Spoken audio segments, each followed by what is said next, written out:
Hey, what's up guys? Today I'm going to teach you guys how to be consistent. It's something that I'm working on. Consistency on its face value takes time. To be consistent, you have to replicate positive behavior or performance day after day until it defines you. It's a lot like building a habit. So if you're ready to be more consistent, stay tuned and keep on watching. I'm going to be sharing a few best practices.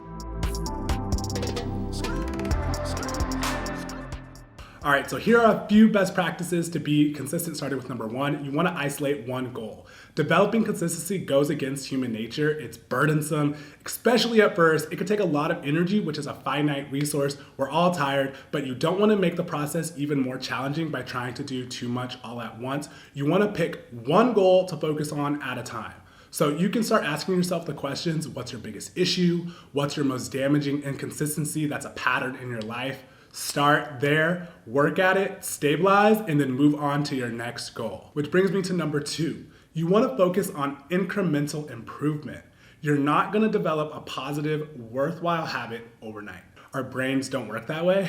So there's actually research that declares it could take months to permanently change your behavior. So you want to get started working at it today and begin there. That can take months. So that's a lot of patience and focus. So you want to go ahead and knock that out. Allow yourself to notice and celebrate the small wins, the incremental improvements that you achieve along the way. That is what's going to keep you motivated. So with all this consistency talk, I wanted to give you guys a real world example on how I'm being consistent in my life, because this is something that I struggle with a lot, which is why I've been uploading these videos daily if you guys have been keeping up with my daily vlogs. So if you guys haven't seen my first video, I'll put it here. So what I did was go through and first I created a format. So I laid out what my videos look like, the beginning, the middle, the end. And then day two, I sat down and really systemized the making of my videos by creating reusable digital assets that I can drag and drop, because prior to that, I was inconsistent because making videos took so long. So coming up with a format and then coming up with reusable assets that make my life easier is just another good way to be more consistent. So I challenge you to look at your own life and see what ways or what solutions, what apps, what services that you could implement into your life to make your life easier so that those missteps don't happen that often. And that's another way to just stay on track, keep going, being consistent. So let's go ahead on and move to step number three.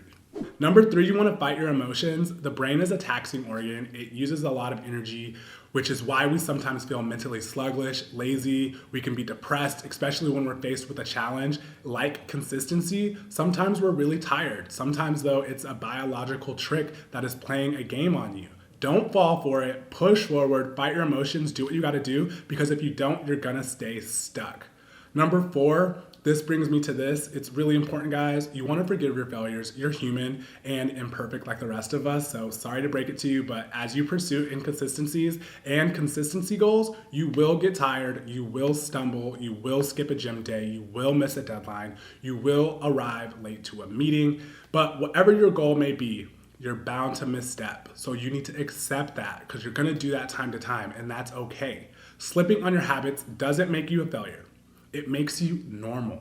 And that's something that I'm really struggling with, and I hope that videos like this can inspire you to take action in your life, that everyone else falls down, but it's all about how you get back on track, and if you can get back on track quickly. Forgive your failures, keep moving forward, because what else can you do? All right, you guys, building consistency with yourself builds confidence, and let me tell you why. When you keep that promise to yourself of being dependable and predictable, that gives comfort to you and breeds comfort in your life, and from that breeds confidence. All right, you guys, that is it for how to be consistent. Like I said, it's something that I think we're all working on, especially someone like me, but if I can do it and I can make progress, so can you. So the question is, are you consistent?